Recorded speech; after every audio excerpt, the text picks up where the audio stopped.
Ya habíamos adelantado este tema, tiene que ver con un informe especial de Ignacio Ramírez sobre el autocultivo de marihuana en la República Argentina. ¿Es legal, no es legal? Hay polémicas, hay quienes están a favor, quienes están en contra. Tenemos todas las voces aquí en esta mesa, pero Nacho Ramírez ya está con nosotros para presentarnos este informe. Nacho.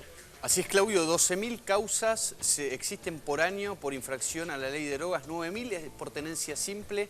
Claramente la ley 23.737 en su artículo 5 es expresa, el que tiene plantas puede sufrir condenas que van de 3 a 15 años.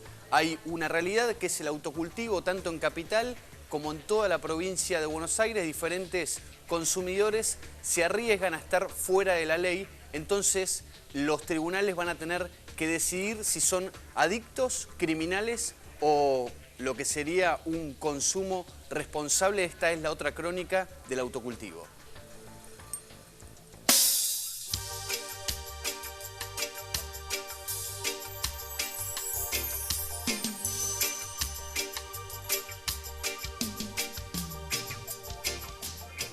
Las plantaciones de los usuarios de cannabis son una realidad que implica varios riesgos.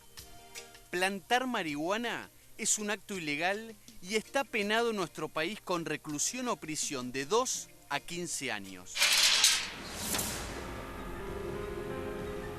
Los usuarios viven entre el peligro de tener una causa penal, ser internados o encarcelados. Pueden ser robados o asesinados por ladrones que buscan su cosecha. La otra crónica del autocultivo: adictos o consumidores responsables. Nos reconocemos como personas adultas responsables que tienen un hábito que es consumir una planta que se llama cannabis, que por una imposición ideológica, creemos nosotros, está prohibida. Los riesgos en cuanto a la salud, mejoras tu consumo porque vas a tener algo de mucha mejor calidad que lo que compres en el mercado. Si vos te tomás el trabajo de hacer un pequeño análisis y ver qué es lo que trae adentro de ese prensado, lo que menos trae es aquello que nosotros consumimos, que son los cogollos, las inflorescencias femeninas de la planta. Lo que más trae es palitos, restos de bosta, a veces pedazos de vidrio, todo tipo de contaminantes que, por supuesto, son productos que alteran la salud. El autocultivo en Argentina sobre todo generó un montón de personas que terminaron bajo las garras del sistema penal, es decir, presos o con un proceso penal abierto por hacer el esfuerzo enorme de enfrentar los 15 años de prisión que estipula la ley de drogas para quien cultiva marihuana en su casa. Muchas veces, por esa causa de esas detenciones, han perdido la vida. Por ejemplo, tenemos el caso de una persona, Durrells, que en Pilar, por el simple hecho de una supuesta tenencia de 70 gramos de marihuana, fue detenido en la comisaría primera y el otro día apareció ahorcado en confusas circunstancias. Hoy en Argentina anualmente tenemos 9.400 detenciones y procesos penales abiertos a personas por tenencia de drogas, en su mayoría marihuana para consumo personal. Gran parte de ellos son personas que cultivaban esa marihuana en su propio domicilio y que, merced a denuncias anónimas de vecinos, que para la ley argentina meramente eso ya habilita un allanamiento, son sometidos, como te digo, a un proceso penal en el cual pueden ser condenados hasta 15 años de prisión por cultivar marihuana en sus propias casas para su propio consumo. En el fondo siempre hay un temor, ¿no?, de que por una denuncia anónima o porque a alguien no le caíste bien, por una excusa te peleaste con tu novia, con tu novio, con un amigo, con un pariente, y sepa que tenga plantas en tu casa, puede levantar el teléfono, marcar el 911 y decir: en tal domicilio hay plantas de marihuana.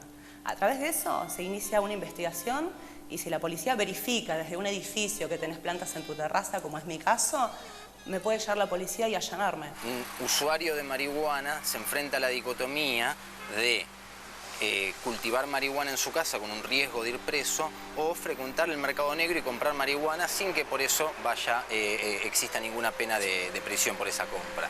Todos en nuestra actividad, en nuestro pensar, tenemos una pizca de miedo. Para la ley es muy simple: o sos un enfermo, sos una persona que no se puede controlar y que tiene un consumo problemático y no se sabe manejar en la vida, ni para sí ni en el resto, entonces sos un enfermo, sos un adicto y te mete a un centro de rehabilitación. Y por el otro lado, si no reconoces que sos un adicto, pasas a ser un delincuente, un productor de estupefacientes y te pueden mandar preso. Me parece totalmente anormal que un ser humano por plantar, cosechar, hacer crecer una planta, ya sea cualquier tipo de planta, es totalmente irracional que una ley lo prohíba, ¿no?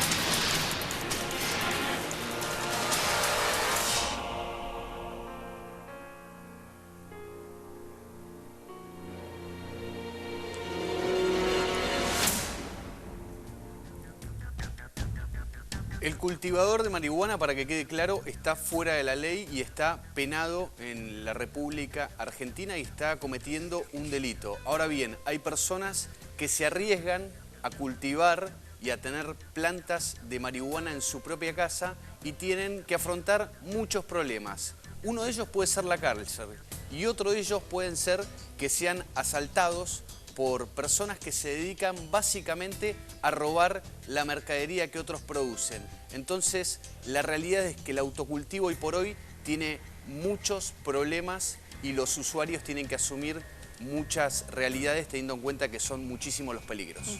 Justamente para escuchar distintas voces que vos mismo, Nacho, planteabas en el informe, bueno, aquí hemos armado una mesa para debatir quiénes están a favor, quiénes están en contra y principalmente cuáles son los beneficios de alguna manera o los argumentos también del autocultivo. Está Fernando Soto, que es abogado, está el doctor Carlos Damín también aquí con nosotros, principalmente para evaluar el aspecto de la salud, ¿no? En relación al consumo, y están Roxana y Julián también, sí, ¿no? Que pertenecen a la agrupación de agricultores canábicos de la Argentina, que los vimos también aquí en el informe. Vamos a comenzar por el doctor Carlos Damín y la visión desde el punto de vista de la salud médico y científico relacionado con la salud. Mire, yo creo que, es decir, a ver, como médico toxicólogo claramente tengo una posición contraria a lo que es el consumo de cualquier sustancia, no solo de marihuana, sino, es decir, el de alcohol, el del tabaco, el de medicamentos, por su efecto claramente nocivo para la salud. Lo que me parece desde el punto de vista de la salud pública, podríamos decir, me parece que hemos venido desde hace muchos años equivocando un poco la política, ¿no? Me parece que venimos tratando de hacer una reducción de la oferta y de esta manera hemos perseguido al consumidor, perseguido al productor, hemos perseguido al narcotráfico, cuando en realidad me parece que lo que tenemos es un problema de demanda y me parece que las políticas sería mucho más bueno, mejor, desde el punto sanitario, desde el punto de vista de la salud, tratar de que la gente no consuma una sustancia que es nociva para la salud. La marihuana claramente es una sustancia que tiene muchos efectos, no solo por su forma de consumo, donde el hecho de fumarla ya no solo implica el contenido de lo que los médicos llamamos el principio activo de la sustancia, es decir, los cannabinoides, el contenido. Tienen que pensar que una planta como la marihuana tiene alrededor de 400 sustancias químicas que son nocivas para el organismo. ¿Es similar a la que tiene un cigarrillo? ¿De tabaco? Comparten muchas de ellas, sobre todo las del humo, y después comparten otras que no, porque la planta de tabaco es distinta a la planta de cannabis y que tienen en su interior componentes químicos distintos. Pero en el momento de ser fumado, comparten gran parte de esto. Tenemos que pensar que tanto el humo del tabaco como de la marihuana tienen alrededor de 4.000 productos químicos, productos de la combustión, de los cuales no menos de 100 son absolutamente demostrados cancerígenos. Es decir, no solo que tiene efectos entonces, el efecto activo en sí, la planta, contrario a la salud, sino que por el hábito de fumar genera alteraciones directamente en el pulmón y a largo plazo, bueno, tenemos algunos estudios que demuestran claramente que en el largo plazo, cuando hablamos de más de 10 años de consumo, independientemente de la cantidad, claramente que la cantidad es una variable, no es lo mismo fumar todos los días, fumar 10 porros por día que fumar uno cada tanto. Ha demostrado claramente que tiene alteraciones neuronales, alteraciones en las conducciones y conexiones nerviosas del cerebro, produce alteraciones a nivel hormonal, produce esterilidad secundaria en los que fuman porque disminuye el número de espermatozoides en los varones, disminuye la testosterona, con lo que en los adolescentes suele generar lo que los médicos llamamos ginecomastia, la hinchazón de las tetillas en los varones, alteraciones del ciclo sexual en las mujeres. Es decir, la marihuana tiene muchísimos efectos que son nocivos para la salud, por lo que los médicos recomendamos claramente que no se consuma. ¿Por qué entonces, doctor, un país, como es el caso de Uruguay, accedería a el tipo de ley a la cual se accedió allí? No, bueno, ¿está comprobado de alguna manera que trae estos efectos para la salud? Yo creo que son dos cosas distintas. Por un lado, usted tiene que es una sustancia que es claramente nociva para la salud, pero por otro lado tiene el derecho del ciudadano de que si quiere consumir una sustancia que le hace claramente mal, como el alcohol o como los medicamentos fuera de prescripción, o como el tabaco. Alguien puede creer que el tabaco tiene algún beneficio hoy. Hace 30, 40 años sabíamos, incluso creíamos que sí. Y se hacían publicidades diciendo hablando de los beneficios del tabaco. Hoy claramente sabemos que no los tiene, sin embargo nadie pensó en prohibirlo. Sí. Entonces, una cosa me parece que no tiene que ver con la otra y por eso estoy convencido que lo que necesitamos es hacer un intento de reducción de la demanda de consumo. Mientras tanto hemos estado todo el tiempo combatiendo la oferta y claramente no hemos tenido buen resultado. Estados Unidos ha invertido muchísimo dinero en combatir el narcotráfico y sigue siendo el principal consumidor de sustancias ilegales del mundo. Ya vamos a ir a la cuestión legal, Fernando.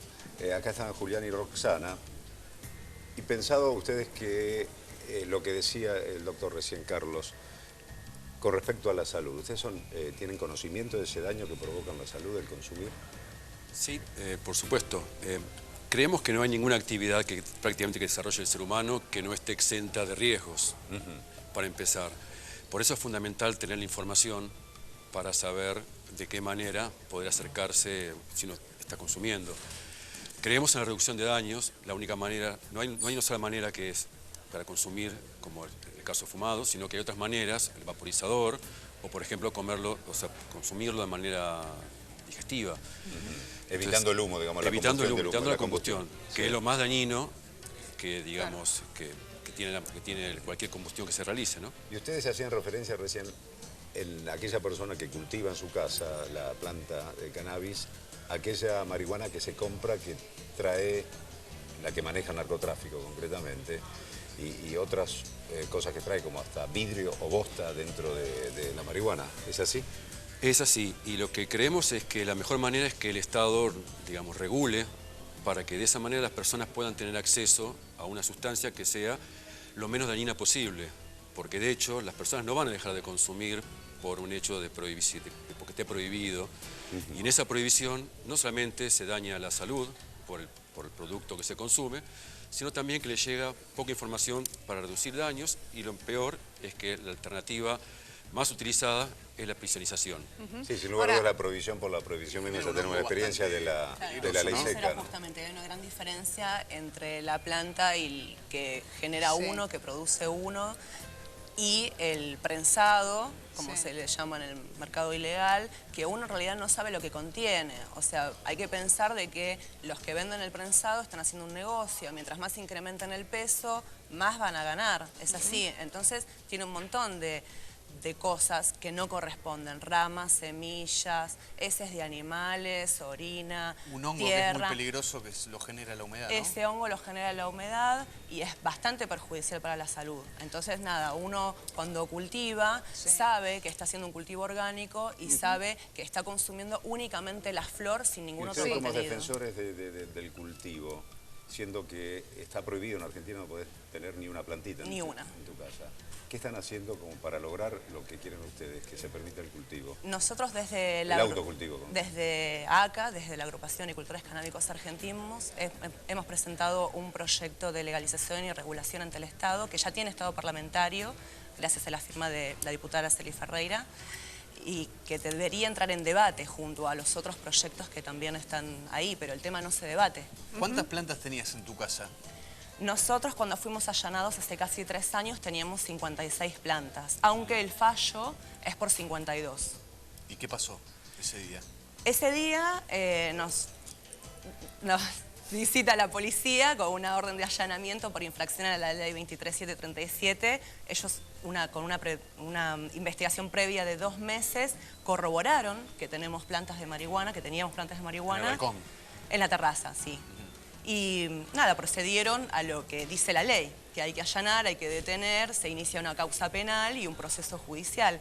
En nuestro caso en particular, los que cultivamos en general sabemos a qué nos estamos arriesgando y tenemos que estar preparados, tenemos que conocer más o menos la ley y cuáles son nuestros derechos también. En nuestro caso estábamos preparados y cuando vino la policía les dijimos que somos cultivadores, que es para nuestro consumo personal, que también somos activistas. Sí. Pero está prohibido acá. Está prohibido. Es decir, ¿qué tipo de defensa tienen ustedes? Y antes que nada, de seguir avanzando, quiero saber, ¿qué encuentran ustedes en el cannabis, en la marihuana, que los lleve a emprender también esta lucha para lograr que sea despenalizado aquí en la Argentina? Para empezar, la libertad. Todos tenemos derecho a elegir qué hacer sobre nuestro propio cuerpo. O sea, también, por supuesto, está dentro de la información el consumo responsable, ¿no? Sí. Pero fundamentalmente sobre la libertad.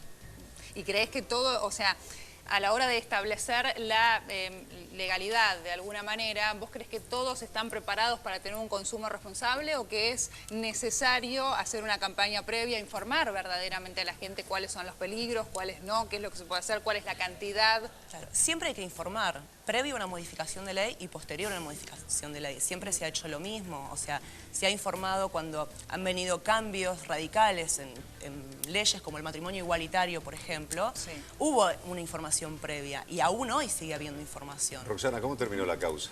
La causa, a los 3 meses fuimos sobreseídos por consumo personal. ¿Qué dijo la justicia ahí? La justicia dice que es nuestro derecho tener las plantas que queremos tener. Eso A es lo ver, que dijo la doctor justicia. Fernando. Yo me sorprendí cuando estaban Ese comentando fallo. este caso antes de salir al aire, no lo conocía, porque la justicia tiene muy dividido el tema del autocultivo. No es lo mismo que en la tenencia personal, que desde ya en la década del 80, en el fallo de Basterrica, luego en Arriola, la Corte Suprema dijo que la tenencia para consumo personal de droga, no solo de marihuana, es inconstitucional. Pero tener plantas, los fallos jurisprudenciales en la gran mayoría dijeron es delito. De hecho, ¿Cómo dijiste? ¿Es inconstitucional? la tenencia personal, para consumo personal, es inconstitucional. Pero está en la ley, no se derogó.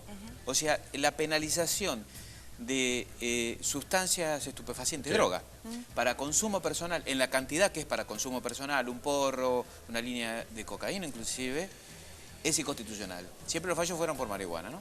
Sí. Porque es esto que está diciendo. Ella está libertad. diciendo la libertad individual. El artículo 19 de la Constitución Nacional dice las acciones privadas de los hombres están exentas a la autoridad de los magistrados, solo reservadas a Dios. Traducido, Ese es te fundamental. encuentran con un porro de marihuana, una línea de cocaína, no te pueden iniciar un proceso ni Sí, llevar detenido. no, no, porque la ley no se derogó. Esto es lo que llamamos jurisprudencia, es la interpretación que hacen los jueces de la ley. Pero la ley no se cambió. La ley es de 1989. Por lo tanto te detienen hoy en día. Te detienen, te hacen un procedimiento, te allanan. Después llegás a la corte y te dice... Sí, no jurisprudencia, llega a la no corte. llega a la corte, no. pero... En algunos lugares me han dicho en provincia que no detienen, que demoran. Es un eufemismo demorar Sí. por detener. Vas a la comisaría, nada no. Se hace un proceso penal. El policía está obligado a hacer un proceso penal porque está en la ley, es La ley delito. está bien, sí.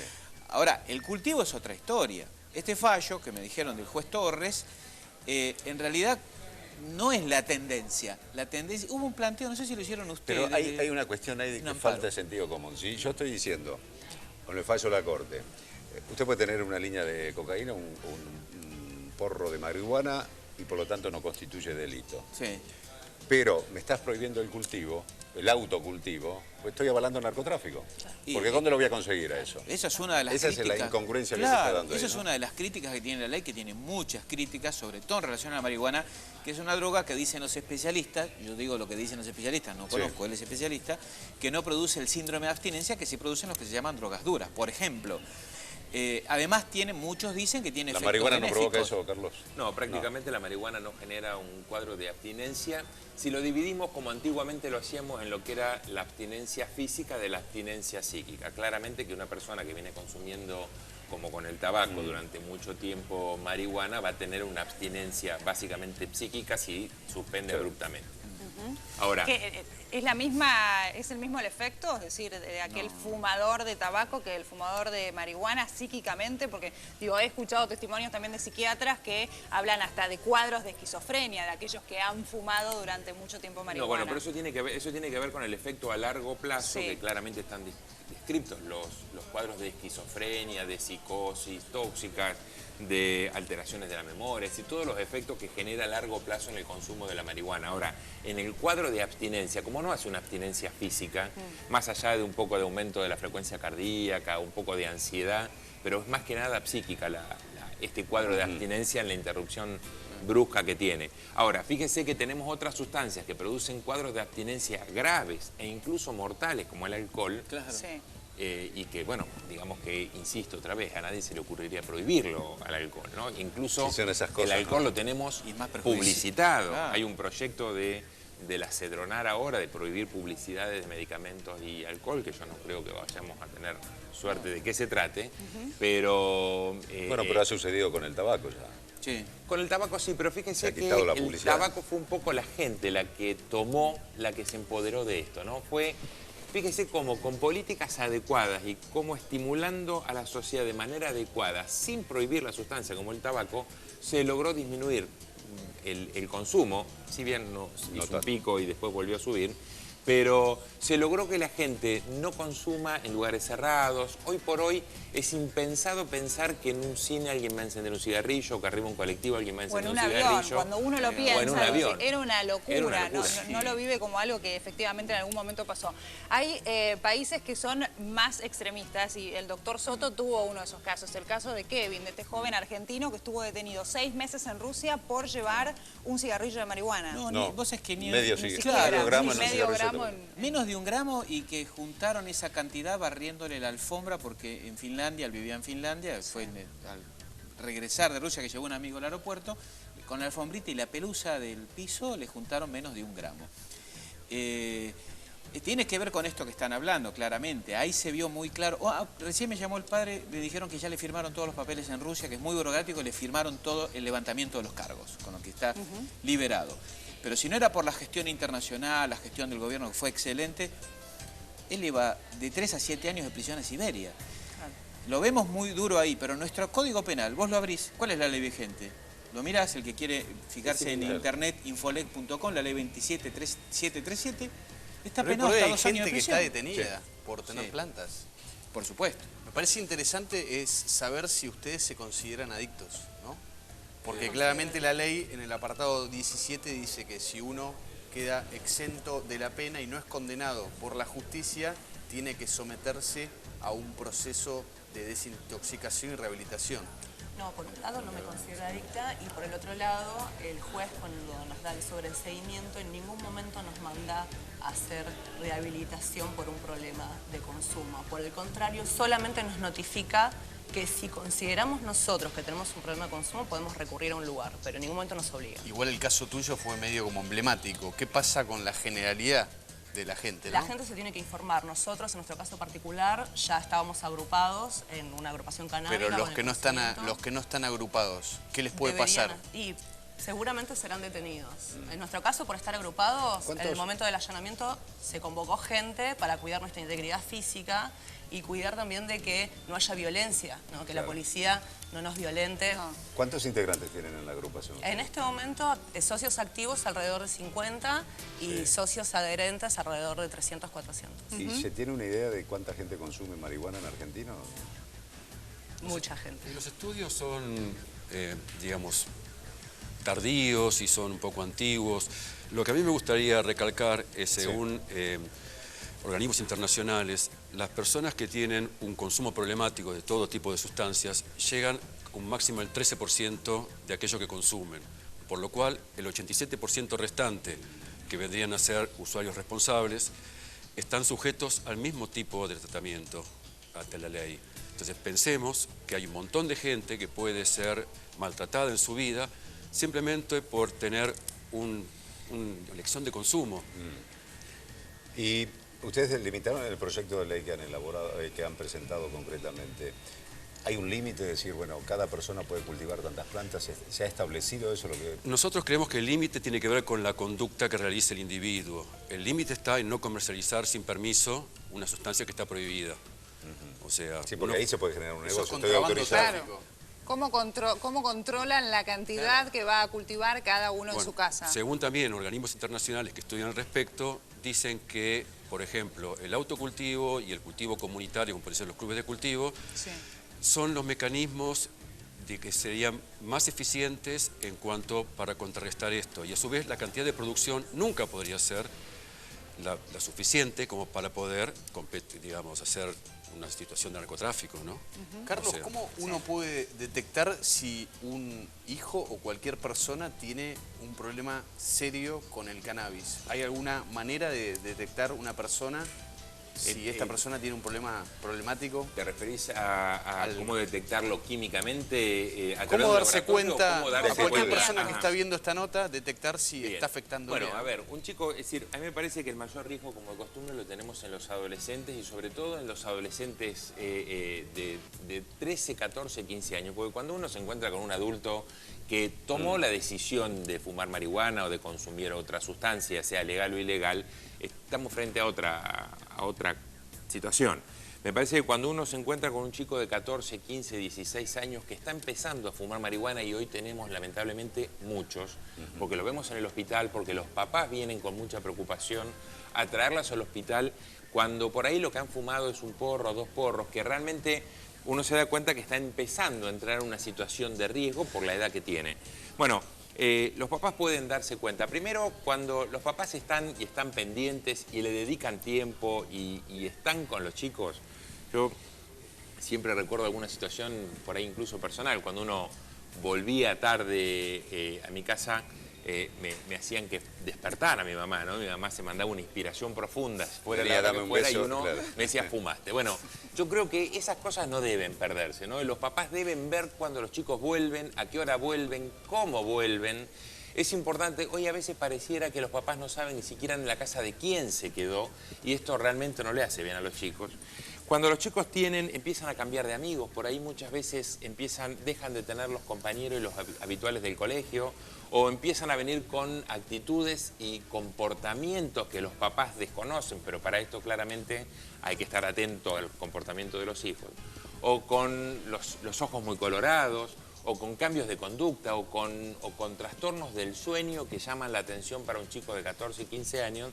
Bueno, me parece que son algunas pautas donde los papás pueden tener una idea de que es posible que algo esté pasando. La mejor forma de empezar a encarar esto es sentarse a hablar con los chicos, sentarse a hablar, no acusarlos, no intimidarlos, sino sentarse a hablar, ver qué es lo que pasa, qué es lo que hacen, dónde lo hacen, y saber de qué manera les está pasando las cosas a los chicos. Y por supuesto buscar y recurrir a ayuda. Tenemos muchos centros que se ocupan del tratamiento y centros que pueden acompañar a los papás en este problema. Claramente en el Hospital Fernández es uno de ellos, el servicio de toxicología que dirijo es uno de estos donde podemos ayudar.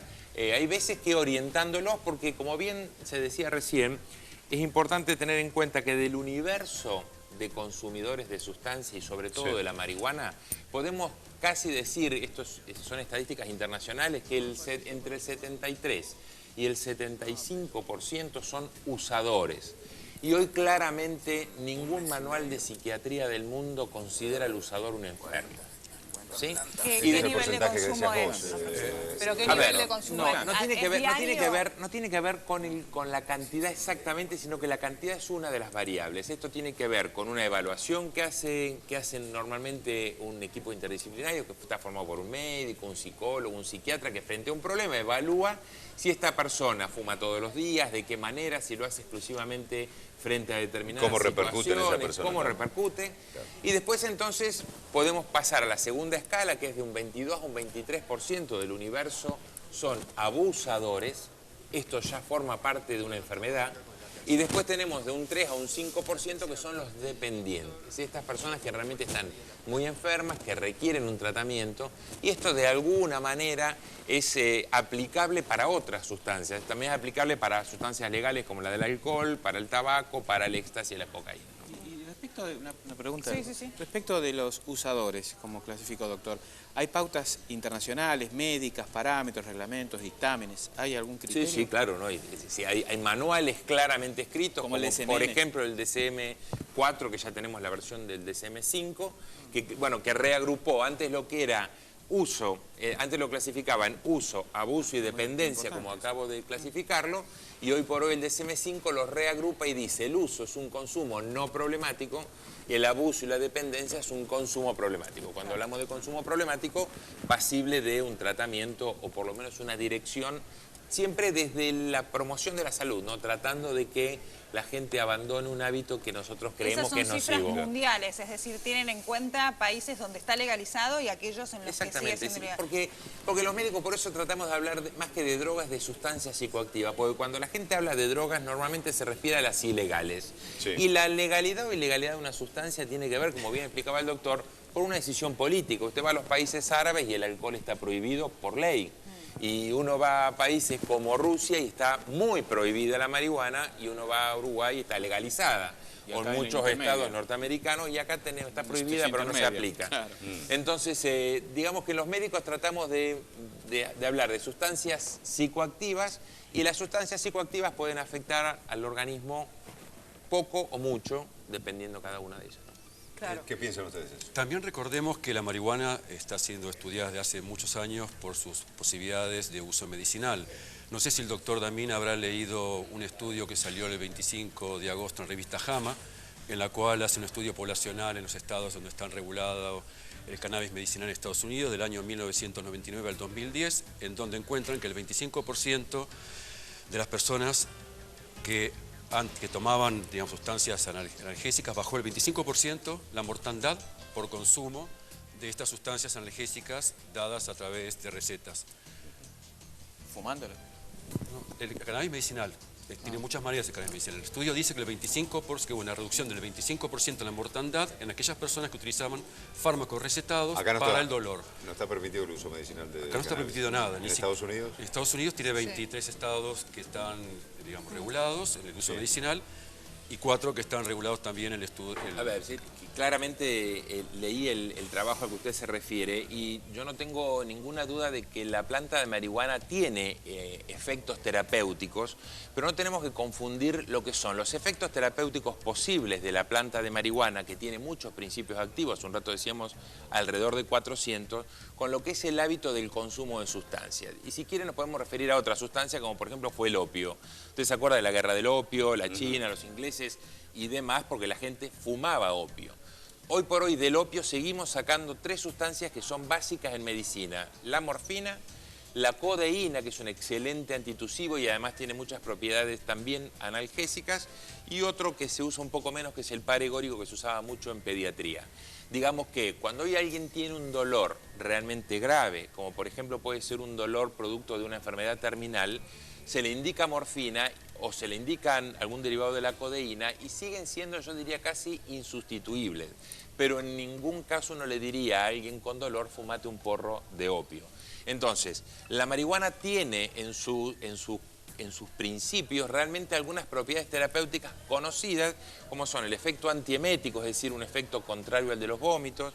Tiene claramente un efecto de disminución de la presión intraocular, que en algún momento se evaluó como potencial medicamento para la gente con glaucoma. Tiene un efecto broncodilatador, en algún momento se lo evaluó para pacientes asmáticos y se vio que tenía propiedades para evitar crisis asmáticas, pero en cada una de estas sustancias, en cada uno de estos efectos de la marihuana, hay medicamentos que son superiores, por lo que en ningún momento entonces... Más efectivos, quiere decir. Más efectivos, por lo que entonces, si bien se cree que la marihuana tiene otras potencialidades para poder investigar, pero siempre como medicamento, ¿no? Siempre como medicamento. Hay algunos análogos de la marihuana sintéticos o semisintéticos hoy que se utilizan en algunos estados norteamericanos, están utilizados, y sobre todo tiene un cuarto efecto que no mencioné, que es el del estímulo del apetito, que no hay otros medicamentos que realmente estimulen el apetito, y en algunos casos de enfermedades graves que producen anorexia, pudiera ser una solución para estos problemas. Roxana, pero en ningún caso es fumándola, claramente, ¿no?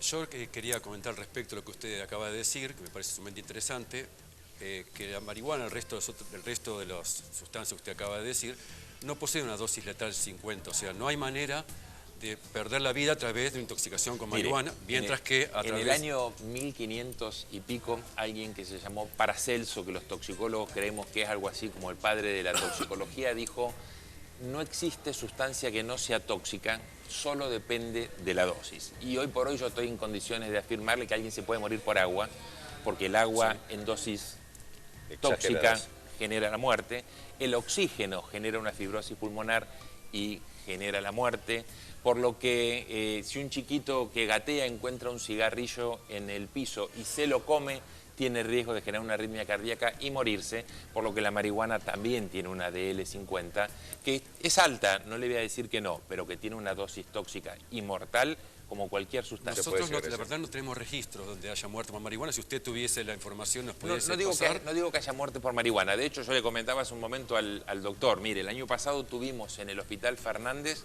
1058 intoxicados graves por alcohol y 47 intoxicados leves por marihuana. Es decir, porque no hicieron un consumo responsable. Seguramente esas personas no se habrán informado como correspondía para tener un consumo responsable. Es probable, pero digamos que es posible terminar con una intoxicación. Y no le quiero decir con esto de que sea inocua. Está bien, pero digo, si y se que no hay emprende una sustancias lucha peores, para ayudar a los adictos, o del alcohol, mismo también del tabaquismo y demás, el hecho de liberar de alguna manera el consumo de marihuana, ¿no sería también emprender otra lucha para ayudar a la gente que se hace adicta? ¿Entiende a qué va mi pregunta? Sí, claro. Porque Roxana dice, depende del consumo responsable. Claro. Y vuelvo a la pregunta que hice antes. Digo, ¿estamos preparados para el consumo responsable? Igualmente el consumo se realiza, y lo que es peor se realiza, y el Estado no tiene ningún tipo de estudios al respecto, porque justamente como está prohibido, digamos, las personas que consumen no se acercan a la medicina. Sí. Por ejemplo, yo tengo una enfermedad que se llama enfermedad Behçet, que es una enfermedad de origen autoinmune, por la cual la etiología no está identificada, y los tratamientos son totalmente agresivos, son sintomáticos, y yo, por ejemplo, utilizo la marihuana, el cannabis, para mantener los niveles de estrés bajos. En mi caso, yo padezco esta enfermedad desde pequeño, claro, y hace más de 20 años, digamos, que la consumo con ese fin, y bueno, me ven aquí. ¿Pero vos te asesoraste con médicos o no, con respecto Yo creo fundamentalmente, cuando uno tiene enfermedad como la que tengo yo, en la cual he tomado medicación como la talidomida, una medicación totalmente tóxica y prohibida de los años 50 por justamente su nivel de toxicidad, yo creo que uno debe pasar de ser paciente, sobre todo cuando tiene una enfermedad así rara, a pasar a ser una persona un poco más proactiva. En mi caso, yo he sufrido un montón de tratamientos que me han hecho, y lo único que han logrado los tratamientos es empeorar mi condición. Mientras que el utilizar el cannabis, lo que he logrado es que, digamos, no se me haga presente la enfermedad. La enfermedad está, claro, pero está de manera, digamos, de alguna manera controlada. Por supuesto que, dada la información que mayormente tienen los médicos, que es una información a veces que no está totalmente actualizada, lo que va a decir es, bueno, es algo que aparentemente pareciera ser peligroso. Sin embargo, las medicaciones que yo tomaba eran mucho más peligrosas y no me daban ningún efecto. E inclusive he llegado a hacerme tratamientos para curarme las úlceras. Yo tengo, digamos, trombos hechos en las piernas y me han quedado con infartos. Y me he curado las úlceras utilizando, digamos, en el hueco de la úlcera, aceite RCO de cannabis conjuntamente con una pomada antibiótica, y se ha curado de la misma manera que utilizando un fármaco, digamos, una pomada que hay de origen extranjera, que no siempre es accesible por su costo y por la importación.